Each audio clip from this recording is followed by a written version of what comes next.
The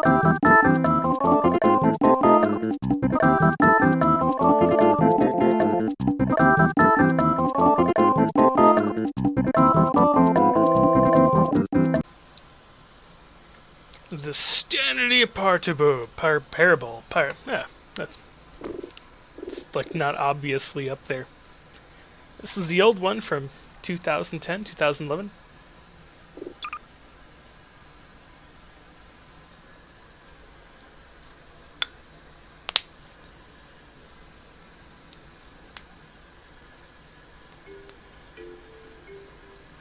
This is the story of a man named Stanley.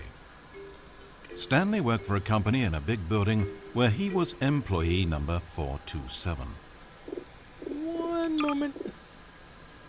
Audio. Let's turn the music volume way down.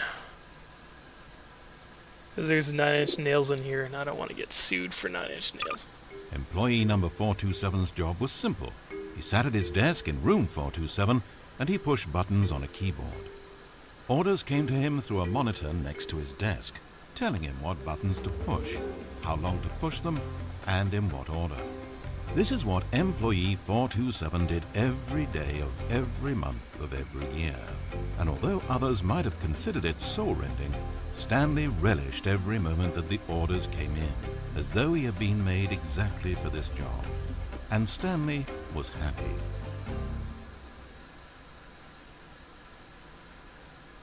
And then one day something very peculiar happened. Something that would forever change Stanley. Something he would never quite forget. He had been at his desk for nearly an hour when he realized that not one single order had arrived on a monitor for him to follow. No one had showed up to give him instructions, call a meeting, or even say hi. That's too Never bad. in all his years at the company had this happened, this complete isolation. Something was very clearly wrong. Shocked, frozen solid, Stanley found himself unable to move for the longest time. But as he came to his wits and regained his senses, he got up from his desk and walked out into the hallway.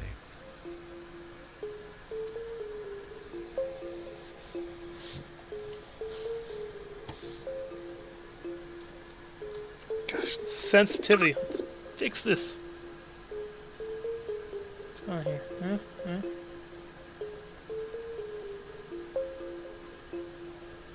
Mouse. Bump up to 10. Let's try that. Okay, that's slightly better, I guess. Stanley decided to go to the staff lounge to check on his co-workers. He never functioned well by himself and constantly needed support and guidance from others, so the thought of total solitude was terrifying to him.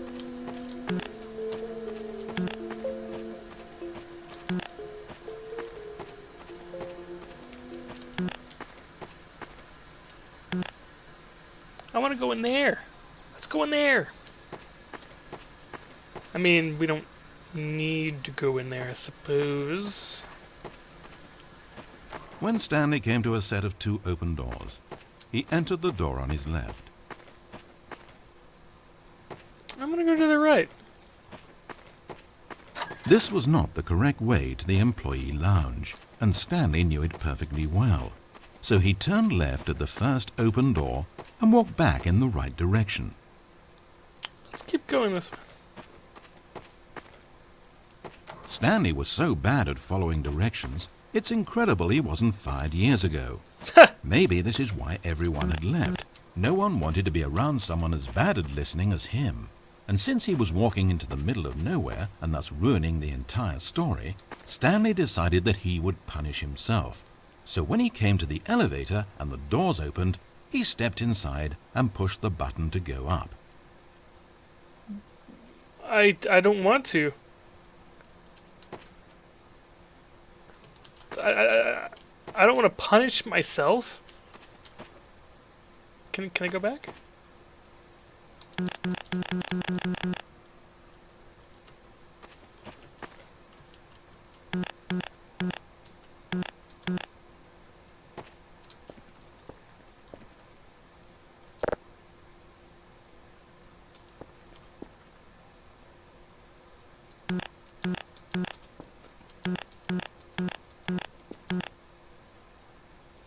Oh, Stanley. You know, you really aren't going anywhere, and I don't say that deceitfully. I truthfully mean that there isn't a story down here. The story was back up where I told you to go in the first place. Right now, you're just running around looking at empty halls. And frankly, that's perhaps even more infuriating for me. So why don't you throw me a bone, give me a chance, and just let me tell the story I want to tell, So I should do what the narrator wants me to do? It's not completely unreasonable. Now listen carefully. This is important. Stanley walked through the red door. Let's go through the black door. Aha, perhaps you misunderstood. Stanley walked through the red door.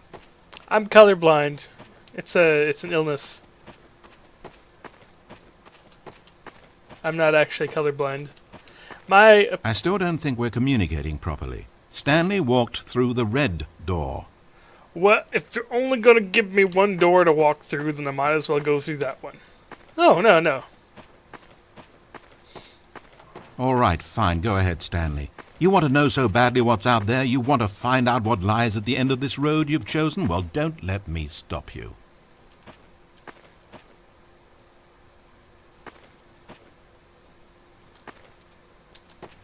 You see? It's nothing. No one's even built this section of the map because you were never supposed to be here in the first place. It's just a bunch of skybox and dev wall textures. That's it. Is this what you were looking for? Was it worth ruining the story I'd written out for you? No. I put a lot of time into that, and now well, here you are now, just looking at nothing. To think that that's all I needed to make in the first place, just a whole lot of nothing, and you would have been happy. Well, hey, you still need a little something to do. Am I right? Here, let me load up another map. See if there's something in here that'll keep you occupied. Ah, here's one. Let's boot this up. We'll see if you like it. What?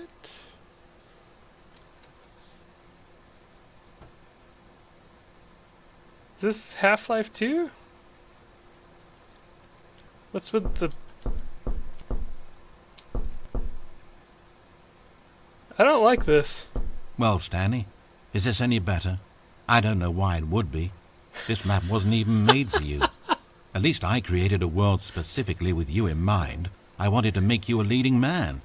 This one, well, I'm afraid you're on your own there.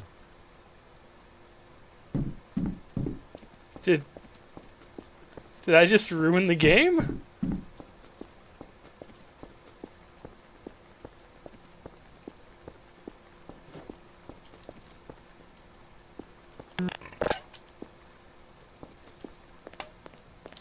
What is going on? Stanley was fat and ugly and really, really stupid. He probably only got his job because of a family connection. That's how stupid he is. That, or with drug money.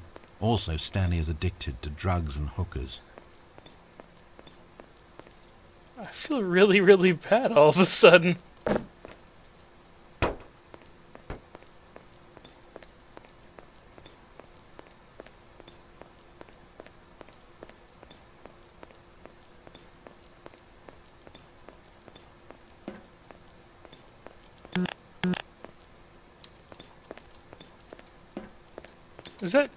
That's the room where I started in.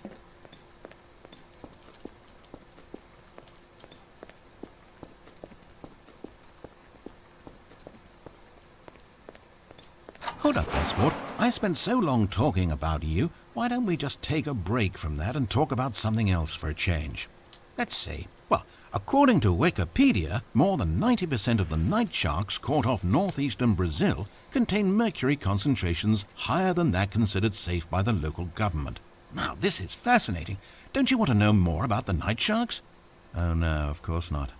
All you want to hear about is yourself, isn't it? Yes. Well, fine. You haven't listened to me once so far. I can't expect you to turn that around now, can I?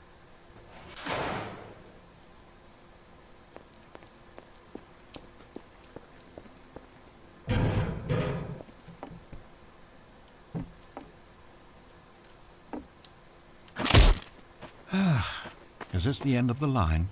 I don't suppose this was a particularly fulfilling experience for you, considering not a single art aspect in this map was created with you in mind. But hey, you're a creative kid. I bet you can come up with a story about this place and why you're in it. And while you're doing that, why don't you think up an ending too? Because you certainly won't find one here. I'm afraid that's the long and short of it. This room and these walls are all you get. Maybe the story ends when you decide you can't live in this futuristic science fiction dystopia world, and you gallantly commit suicide. Or maybe you stand in this spot for all of eternity to guide and greet other travelers like yourself who pass this way. Or maybe you just get bored and you quit the game. Heck, anything's an ending if that's where you stop playing. But whatever ending you write for yourself, Stanley, you won't have my help. You turned your back on me, and now I do the same to you. So, good luck. I think you'll need it. And I sincerely hope that everyone lives happily ever after. So, note to self, don't piss off the narrator.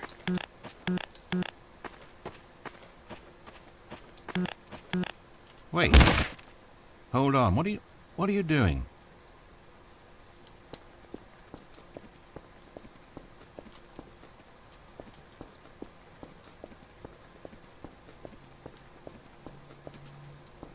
Stanley, don't do that. I can't follow you there. I can't help you. This is really weird. How will you write a story without me? You can't do it. You know that. Stanley, come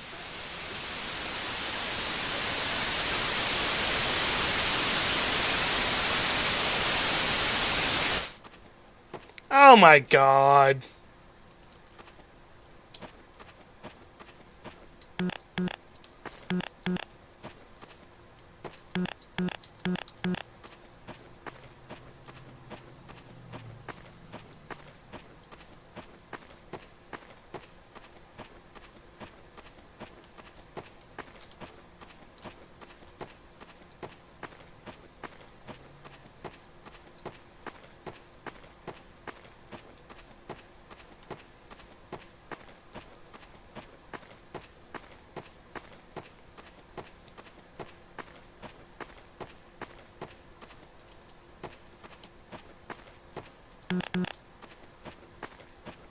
So, I'm going the right way now?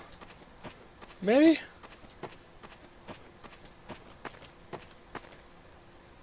Let's just keep going this way. Whoa! It's sad, I know, but all stories must come to an end. Of course, they say it's the journey that truly matters and not the destination, and I like that idea. To think we might value the paths we walk as much as the places they lead us. Now, I don't know what sort of story you've ciphered out of that world you've made for yourself, but I hope that being the leading man was everything it's cracked up to be. I know it can be a little hard getting around without someone looking over your shoulder, but this is simply the nature of freedom. Besides, I haven't really gone anywhere. Maybe you don't want a guide, but I think I'll always have a place here at the end of every story.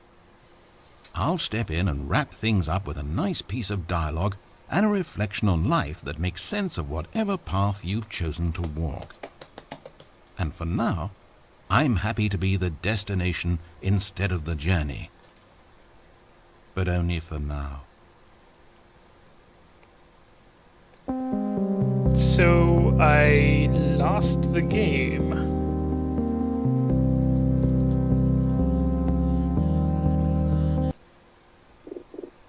Okay. Try this again. Try this again. This time I'm gonna pay attention, and I'm gonna do exactly what he says. Stanley decided to go to the staff lounge to check on his co-workers. He never functioned well by himself and constantly needed support and guidance from others, so the thought of total solitude was terrifying to him. When Stanley came to a set of 2 open doors, he entered the door on his left.